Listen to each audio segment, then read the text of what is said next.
തുറന്നുള്ളതായിരിക്കുന്ന സമയങ്ങൾ ദൈവത്തിന്റെ മാറ്റമില്ലാത്ത ജീവനും ചൈതന്യമേകുന്ന ഞാൻ വഴിയും സത്യവും ജീവനുമെന്ന അരുളി ചെയ്തവനായ കർത്താവിന്റെ മാറ്റമില്ലാത്ത വചനത്തിൽ നിന്ന് ചില നിമിഷങ്ങൾ നമുക്ക് നമ്മുടെ കാതുകളെ നമ്മുടെ ഹൃദയങ്ങളെ ഏകാഗ്രതയാക്കി ദൈവകരങ്ങളിലേക്ക് ഏൽപ്പിച്ചു കൊടുത്ത് നമുക്കായിരിക്കാൻ ദൈവം നമ്മെ സഹായിക്കട്ടെ. ഇന്ന് രാത്രികാലം നമ്മുടെ മധ്യേ കൂട്ടുമലയിൽ കടന്നു വന്ന ദൈവദാസൻ നമ്മുടെ മധ്യയിലുണ്ട്. തുടർന്നുള്ളതായിരിക്കുന്ന സമയങ്ങൾ ദൈവത്തിന് മാറ്റമില്ലാത്ത വചനം നമ്മളോട് കൈമാറുവാൻ ഞാൻ മുൻപോട്ട് സ്വാഗതം ചെയ്യുന്നു.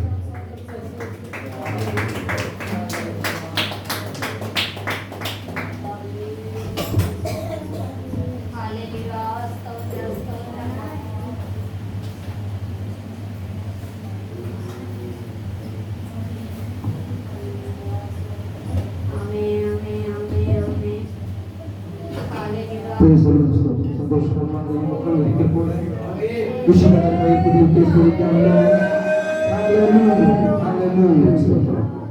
നമുക്ക് പ്രാർത്ഥിക്കാം. ഞങ്ങളെ മനസ്സിലുമായി സ്നേഹിക്കുന്ന നല്ല കർത്താവേ, തിരുനാമത്തിനായ സ്തോത്രം. അനുഗ്രഹീതമായ നല്ലൊരു കൂട്ടായ്മ തന്നതിനായ സ്തോത്രം. പ്രാർത്ഥിപ്പാൻ ഒക്കെ ഞങ്ങളെ സഹായിച്ചു. കർത്താവെ ആരാധിപ്പാൻ സഹായിച്ചത് കർത്താവെ തുടർന്ന് നടത്തുന്ന കർത്താവ് തിരുവചന ശുശ്രൂഷ ഏറ്റവും പ്രധാനപ്പെട്ട തീർക്കണം. അതായി താഴ്ന്നു സൗകര്യങ്ങൾ മാനിക്കണം. ആത്മാവിനെ രചിക്കപ്പെട്ട വചനം അതേ വിവേചിപ്പാൻ ഞങ്ങൾക്ക് കൃപ നൽകണം. അത് കേൾക്കുവാൻ കർത്താവ് നമ്മെ സഹായിക്കുന്ന വിധങ്ങളായ സ്തോത്രം. അതിന് വിരുദ്ധമായി നിൽക്കുന്ന എല്ലാ പോലുകളും യേശുവിന്റെ നാമത്തിൽ സാഹസിക്കുന്നു ചെയ്തെടുക്കുന്നു. കേൾക്കുന്നവരുടെ വളരെ ശ്രദ്ധയോടെ കേട്ട് ശിവരിപ്പാൻ അവരുടെ ജീവിതത്തിൽ 30-100 മേനിയായി ഇവിടെ തക്കവണ്ണം ആത്മാവിന്റെ വലിയ സഹായിക്കുന്ന തിരുക്കൾ താഴ്ത്തുന്നു. പ്രാർത്ഥനയെ വേദനിക്കുന്ന യേശുവിനെ പ്രാർത്ഥിക്കുമ്പോൾ ദയവുണ്ടാക്കിയിട്ട് ഉത്തരമുടെ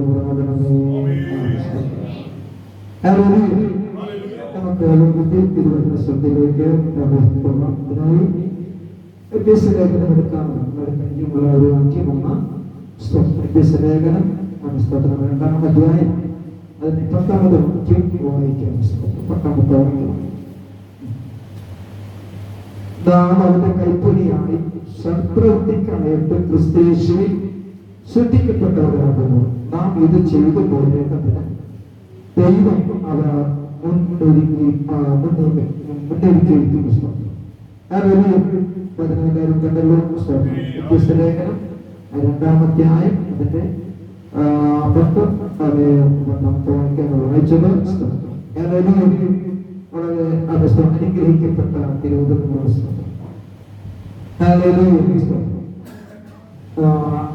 ഈ ശുശ്രൂഷ അല്ലെങ്കിൽ ഈ ഗുരുവിന് നേതൃത്വം നൽകുന്ന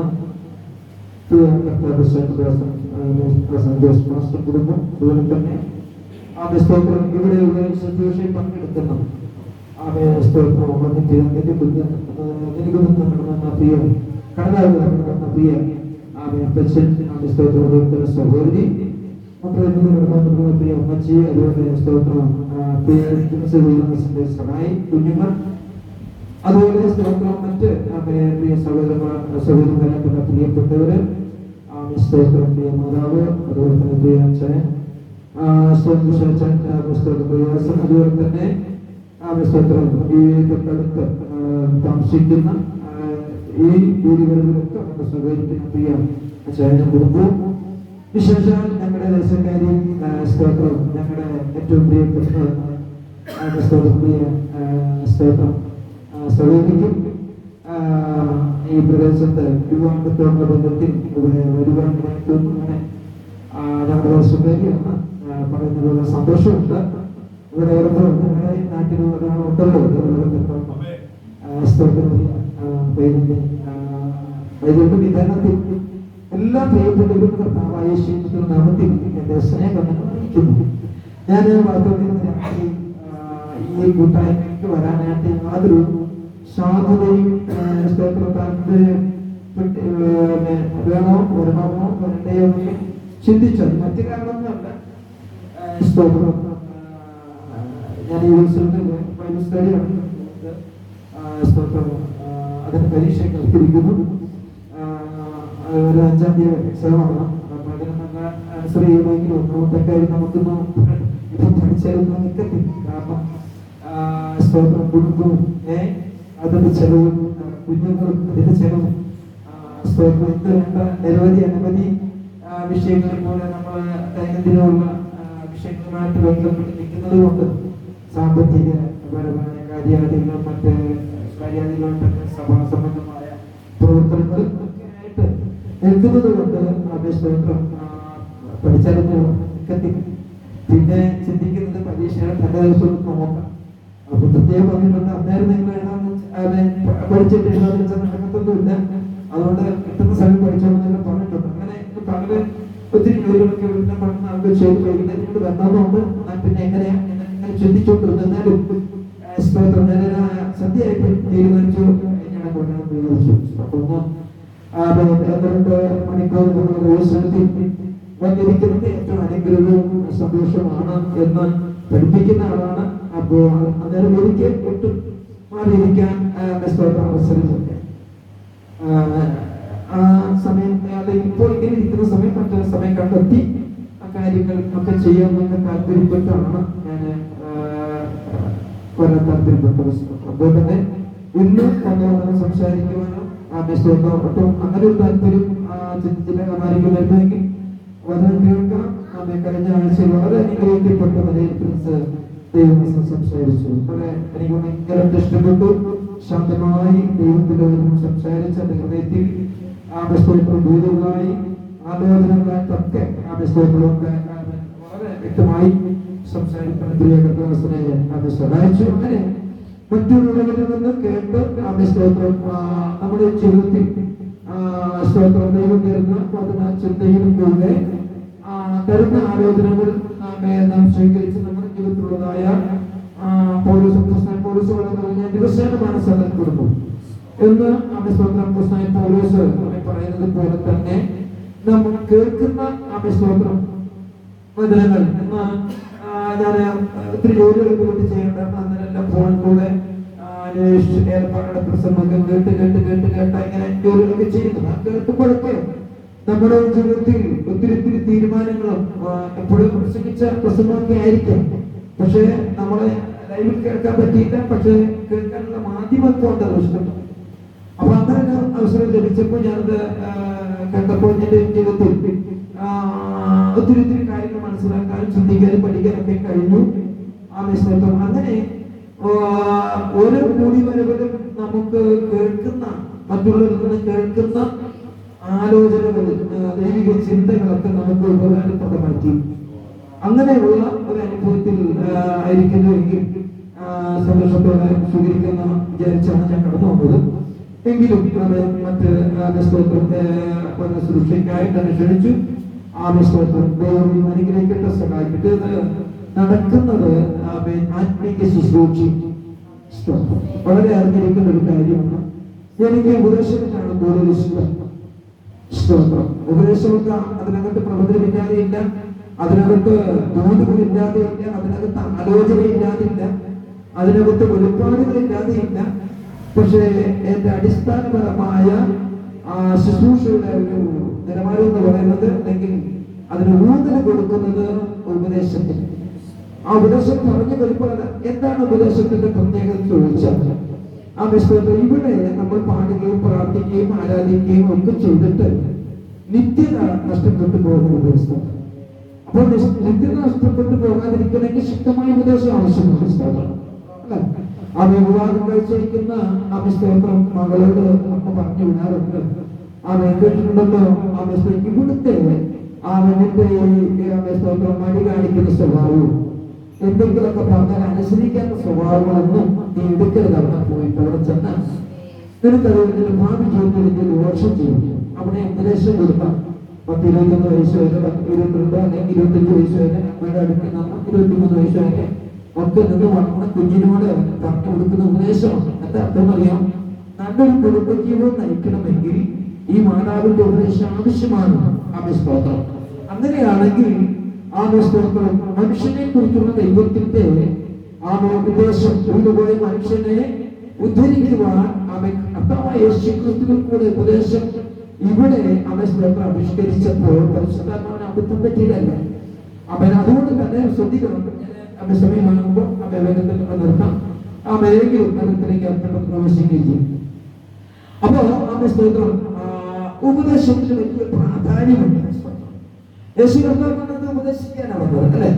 അക്കൂട്ടത്തിൽ പ്രവചനമില്ലാതിരുന്നില്ല, അക്കൂട്ടത്തിൽ വെളിപ്പാട് പറയാതിരുന്നില്ല, അക്കൂട്ടത്തിൽ ആലോചനകൾ ലഭിക്കാതിരുന്നില്ല. അതെല്ലാം ഉണ്ടായിരുന്നു.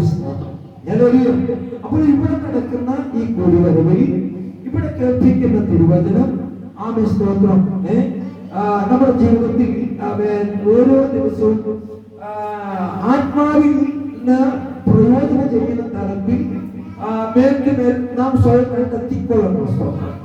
എന്നും ഒരു ഉപദേശത്തിന്റെ കീഴിൽ നിൽക്കുന്ന വിദ്യാർത്ഥിയായിട്ട് നമ്മൾ നിൽക്കരുത്. സ്തോത്രം.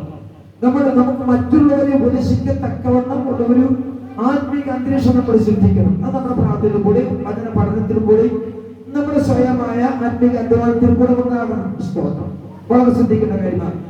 സ്തോത്രം. എന്തുകൊണ്ടാണ് ദൈവം അങ്ങനെയാണ് നമ്മളെ ആക്കി വെച്ചിരിക്കുന്നത്? ഈ വചനത്തിൽ പറയുന്നുണ്ട്.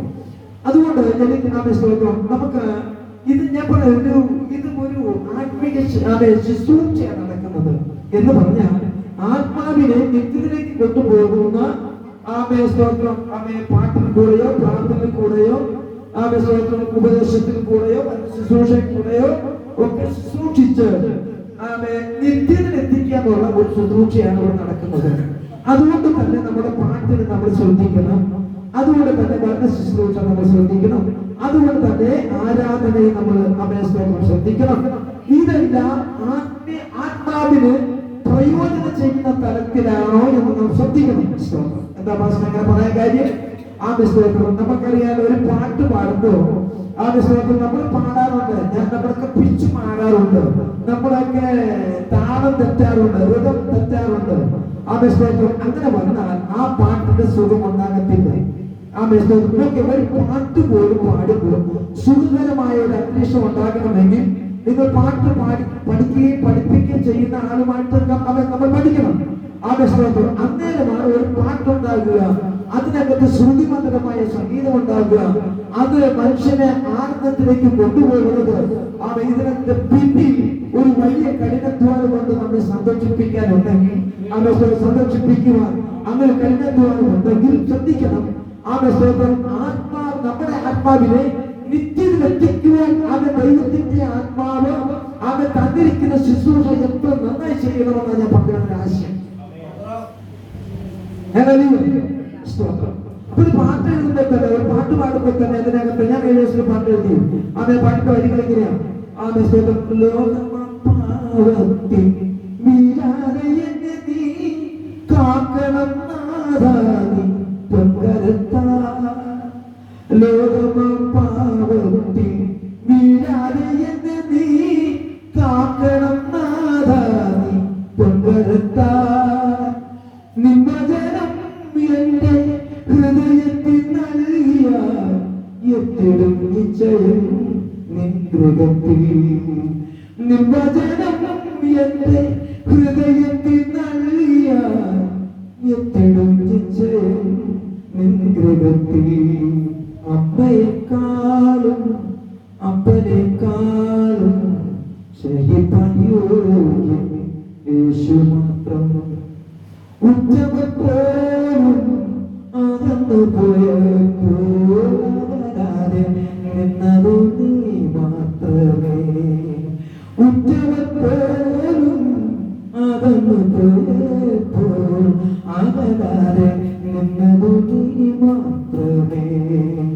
അമ്മയെക്കാളും അപ്പനെക്കാളും സ്നേഹിപ്പാൻ യോഗ്യൻ യേശു മാത്രം.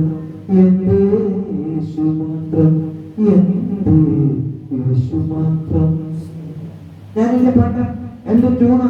അപ്പോൾ ഞാൻ എന്റെ ഉദ്ദേശ ശുദ്ധി എന്ന് പറയുന്നത്, ഒരു ആത്മാവിനത് കേൾക്കുമ്പോ, ഒരു വ്യക്തിക്ക് കേൾക്കുമ്പോ ആ ദൈവമായിട്ടുള്ള ഒരു ബന്ധം സ്ഥാപിക്കാൻ സ്തോത്രം. അത് എന്തുമാത്രം സ്തോത്രം പണിപ്പെട്ടാൽ പറ്റും.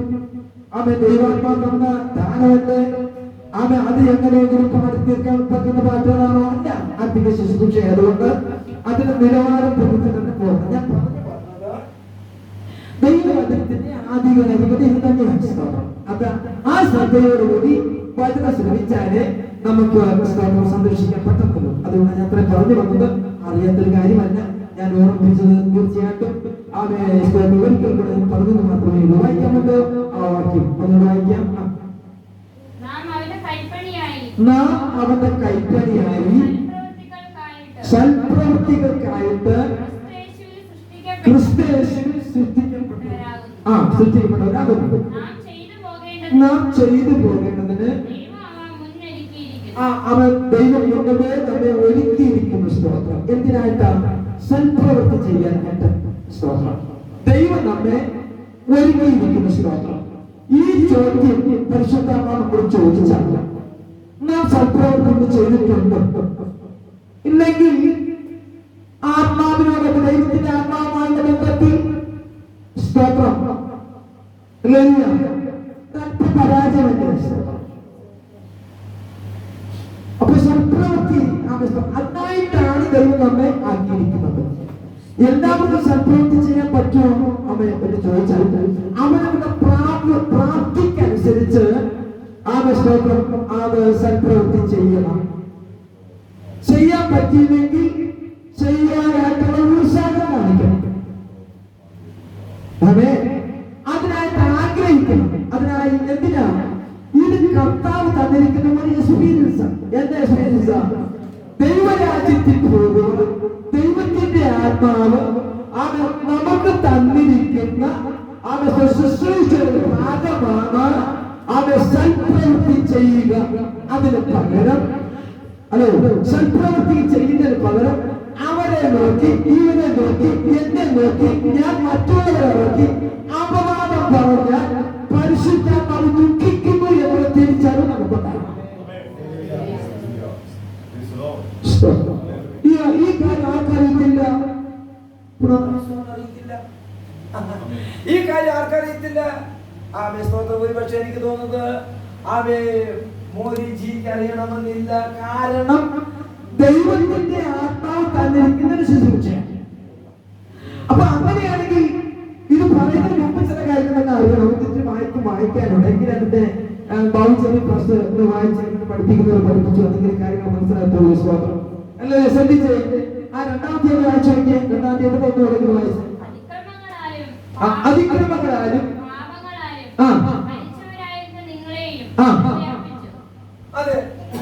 അതിക്രമങ്ങളാലും പാപങ്ങളാലും മരിച്ചവരെന്ന അവൻ നമ്മെ ക്രിസ്തുയേശുവിൽ നമ്മൾ എന്ത് ചെയ്തു?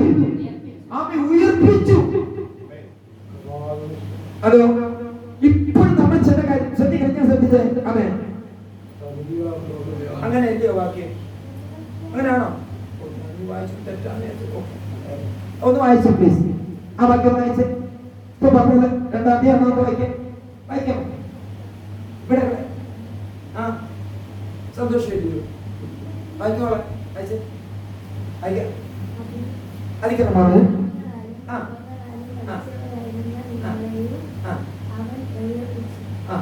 ഉയർപ്പിച്ചു. അല്ലേ? ഇങ്ങനെ എല്ലാവരും കൂടെ ഒക്കെ ഇങ്ങനെ ചേർത്ത് കൊണ്ടുപോകും. അവനെ ഒരു ചോദിച്ചു. അപ്പൊ ആര് വരും? അപ്പോ അവൻ നമ്മൾ നിങ്ങൾ ഉയർത്തവരാണോ? ഉയർത്തവരാണോ? ഉയർത്തവരെ കൈവയ്ക്കേ. എന്താ ഒരു മടി പോലെ ഉയർത്തവര് അവൻ കൈ ഉയർത്തിയ സ്വന്തം അല്ലല്ലോ പറഞ്ഞേ. ഇത് കേൾക്കാൻ പിശാചിന് പേടിയാ. നിന്റെ പാപം നിന്റെ കഴിഞ്ഞ അതിക്രമങ്ങളാലും പാവങ്ങളാലും മരിച്ചവരായിരുന്ന നിങ്ങളെ അവന്റെ മേൽ അതിന്റെ മേൽ ആ ആധിപത്യത്തിന്റെ മേൽ പിശാചി ചവിട്ടിയിട്ട് ഒരിക്കലും നിങ്ങളെ ഉയർത്താൻ കഴിയത്തില്ലെന്ന് പിശാച് ആഗ്രഹിച്ച സ്ഥാനത്ത് ഏതോ എങ്ങനെ കാരണത്താൽ സ്വർഗത്തിലെ ദൈവം അവൻ നിങ്ങളുടെ ഉള്ളിൽ മാനസാന്തരമെന്ന പ്രക്രിയ വിത്തുപാവിയിട്ട് അത് വളർന്നു വന്നു പിന്നത്തേക്ക് ഹൃദയം കൊണ്ട് വിശ്വസിക്കുകയും വായി കൊണ്ട് ഏറ്റുപറയും ചെയ്യുമെന്ന് പറഞ്ഞ ആ വചനം ഏറ്റെടുത്തപ്പോഴേ പിശാചിന് പേടി തുടങ്ങി. പിശാച് പറയും എന്റെ കയ്യിൽ നിന്ന് പോകുവാൻ അവൻ സ്വന്തം ആധിപത്യം വിട്ട് കൈവിട്ടു പോവുക. അവൻ സ്വന്തം ഇവന്റെ കുടുംബം അവൻ പുറന്തോണ്ടാമെന്ന് വിചാരിച്ചപ്പോൾ ഈ ദേശത്തെ നാശമാക്കാം എന്ന് വിചാരിച്ചപ്പോൾ ഇതാ ഇവൻ രക്ഷപ്പെടുകയെന്ന് പറഞ്ഞ് അവൻ സ്വന്തം അല്ലാതെ ആശിച്ച സ്ഥാനത്ത് നിങ്ങൾ പുറപ്പെട്ടു വന്നു. നിങ്ങൾ എത്ര രൂപ കൊടുത്തു? ഈ രക്ഷപ്പെടാൻ എത്ര രൂപ കൊടുത്തു? പറഞ്ഞു തന്നാക്കെ എന്തെങ്കിലും തന്നിട്ട് പോകാം കേട്ടോ. അല്ലേ? ഇവിടെ ഉണ്ടോ? അതിക്രമങ്ങളാലും പാപങ്ങളാലും മരിച്ചവരായിരുന്ന നമ്മെ അവൻ എന്ത് ചെയ്തു? ഉയർപ്പിച്ചപ്പോഴാണെന്നറിയാമോ? അവൻ സ്വന്തം പിതാവിന്റെയും പുത്രന്റെയും പരിശുദ്ധാത്മാവിന്റെയും നാമത്തിൽ അവൻ സ്വന്തം രണ്ട് കൈ കൂപ്പി പിടിച്ച് അവൻ സ്നാപകന്റെ അടുക്കൽ നിന്റെ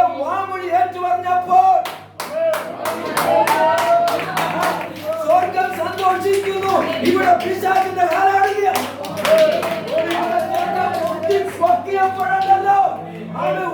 പുതിയൊരു സൃഷ്ടിയാ.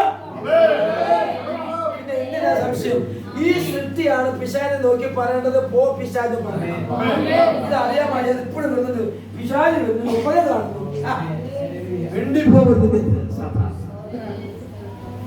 ഈ അറിവില്ലായ്മ ചിലത് ചൂഷണം ചെയ്യുമ്പോൾ പിശാച് നമ്മളെ ചൂഷണം ചെയ്യാൻ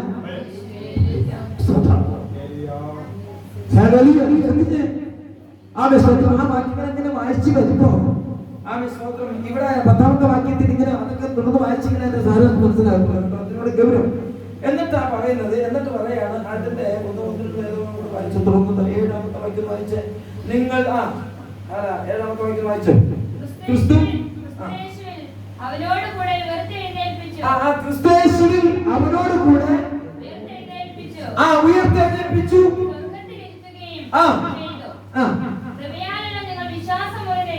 കൃപയാലല്ലോ വിശ്വാസം മൂലം രക്ഷിക്കപ്പെട്ടു. ഒരു വിലയും കൊടുത്തില്ല. പിന്നെ കൃപയാല. അപ്പൊ ആ കൃപയാൽ രക്ഷിക്കപ്പെട്ടതിന്റെ കാരണത്താൽ ഞാൻ അനുഭവിക്കുന്ന ഈ സന്തോഷം എന്റെ തലമുറയ്ക്ക് കൈമാറണം.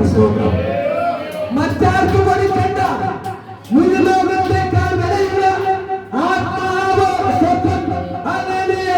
ലോകത്തേക്കാൾ വിലയുള്ള ആത്മാവ് എനിക്ക് ദൈവം ദാനമായി തന്നപ്പോൾ സ്വർഗത്തിൽ വസിക്കുവാൻ അവസരം നൽകിയപ്പോൾ എന്റെ ആത്മാവിനെ പോലെയാണ് എന്റെ കുഞ്ഞിന്റെയും ആത്മാവിന്റെ വിലയെന്ന് മനസ്സിലാക്കി അവനുണ്ടാകാൻ ടി വി കാണുകയോ അവ എന്ത് മാധ്യമം സ്വീകരിച്ചൊരൊറ്റ കണ്ടീഷനേ ഉള്ളൂ. അവ സ്തോത്രം ആത്മാവിനെ കെടുത്തുന്ന കാര്യം ഉണ്ടാകരുത്. പരിശുദ്ധാത്മാവിനെ കെടുത്തുന്ന കാര്യം ഉണ്ടാകരുത്. അവ സ്തോത്രം ഇങ്ങനെ പറഞ്ഞു വന്നിട്ട് പറയുകയാണ്. 10ാമത്തെ വാക്യം വായിക്കാം. 10ാമത്തെ വാക്യം. എന്നിട്ട് നാം അവന്റെ കൈപ്പണിയായി സൽപ്രവൃത്തിക്കായി ക്രിസ്തുയേശുവിൽ സൃഷ്ടിക്കപ്പെട്ടിരിക്കുന്നു. അവൻ സൃഷ്ടിക്കപ്പെടുക എന്ന് പറയുന്നത് ചുമ്മാതെ ഉണ്ടാകുന്നു. സൃഷ്ടിച്ചെങ്കില് ആ സൃഷ്ടി ഉണ്ടാകത്തുള്ളൂ. ആണോ? ഞാൻ കഴിഞ്ഞ ദിവസം വീട്ടിൽ സ്തോത്രം ഒരു കേക്കിന്റെ എത്രയോ വർഷം മുമ്പ് കിട്ടിയത് കേക്കിന്റെ ഒരു കഷ്ണം. അപ്പോ അത് വിറക് വെക്കാനായിട്ട് കൊണ്ടിട്ടപ്പം ഈ വിറകിന്റെ ഈ തേക്കിന്റെ മൂട് എന്നോട് പറഞ്ഞ് ഞാൻ കൊത്തി കീറലില്ല. ഹലോ, ഇവിടെ ഉണ്ടോ? ഈ ചുവട് എന്നോട് പറയാ എന്നെ കൊത്തി കയറില്ല. എന്നിലൊരു സംഭവം ഒതുങ്ങിയിരിപ്പുണ്ട്. ഒന്ന് ശ്രദ്ധിച്ച് നോക്കാൻ പറ്റുമോ? നോക്കിയപ്പം സ്തോത്രം എന്റെ ഭാവനയിൽ ചില കാര്യങ്ങൾ അതിനകത്തുണ്ടായി. കുറച്ച് കൊച്ചു കുളമൊക്കെ ഉണ്ട്. സ്തോത്രം ഈ കുഞ്ചിക്കകത്ത് കൊച്ചു കുളമുണ്ട്. അല്പം കുന്നും കരയൊക്കെ ഉണ്ട്. അപ്പൊ എന്നോട് പറഞ്ഞ് ഒരു കാഞ്ഞാവിന്റെ സ്തോത്രം ഉണങ്ങി പോകത്തില്ല, പെട്ടെന്ന് പോകത്തില്ലല്ലോ. അതിന് ശിഖരമുള്ള ഒരു കമ്പ് കൊണ്ട് നിങ്ങൾക്ക് ഒരു ദ്വാരം ഇട്ടിട്ട് ഇതിനകത്ത് താത്തു വെച്ചാൽ എന്നെ കാണാൻ അത്ര ഭംഗിയായിരിക്കും. ഹലോ, ഇവിടെ ഉണ്ടോ? ഇവിടെ ഉണ്ടോ? ഞാൻ വചനത്തിലേക്ക് വരാൻ പോവാ. സ്തോത്രം മനസ്സിലാകുന്നുണ്ടോ? എന്നോട് പറഞ്ഞത് സ്തോത്രം. സ്തോത്രം ഞാൻ അത് കൊണ്ടുവന്ന് ഇങ്ങനെ നാട്ടി വെച്ചിട്ടുണ്ട്. അപ്പൊ ദൂരം നോക്കിയപ്പോ കൊള്ളാനില്ല. ഇനി ആ തേക്കിന്റെ അടുത്ത് പോളിഷൊക്കെ ചെയ്യുമ്പോൾ സംഗതി രൂപം പാപ്പം മാറും. ചിലര് പറയും ഇനി തരാമോന്ന് ചോദിക്കും. ഞാൻ കൊടുക്കട്ടെ. ഇതാ സൃഷ്ടിക്കപ്പെടുക. കഴിഞ്ഞ ദിവസം വീട്ടിൽ ചെന്നപ്പോ 50,000 രൂപയുടെ ടീപ്പ് അടക്കം വെച്ചാൽ അതൊരു മരക്കുറ്റിയാ. അതിനകത്ത് എല്ലാം ഉണ്ട്. പാമ്പുണ്ട്, ചേരയുണ്ട്, പിന്നെ മുതലുണ്ട്. സ്തോത്രം. പിന്നെ എന്താ ഈ വെള്ളത്തിൽ കൂടെ കിളിയുണ്ടല്ലോ, ഏതാ നീർക്കാക്കെ. അതുണ്ട്, എല്ലാം ഉണ്ട് ഈ വേരിനകത്ത്. ഹലോ, വെറുതെ കിടന്നൊരു വേരിനകത്ത് 50,000 രൂപ വില മതിക്കുന്ന ശില്പം ഉണ്ടാക്കി സ്തോത്രം പണിയാൻ കഴിഞ്ഞ് സ്തോത്രം ഒത്തെങ്കിൽ പറ്റിയെങ്കിൽ നമ്മെ കുറിച്ചുള്ള ദൈവത്തിന്റെ ഭാവനത്തെ ഭയങ്കരമാണ്. ചിന്തിച്ചോളൂ.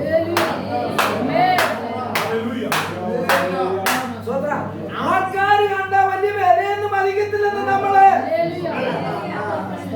വിദ്യാഭ്യാസം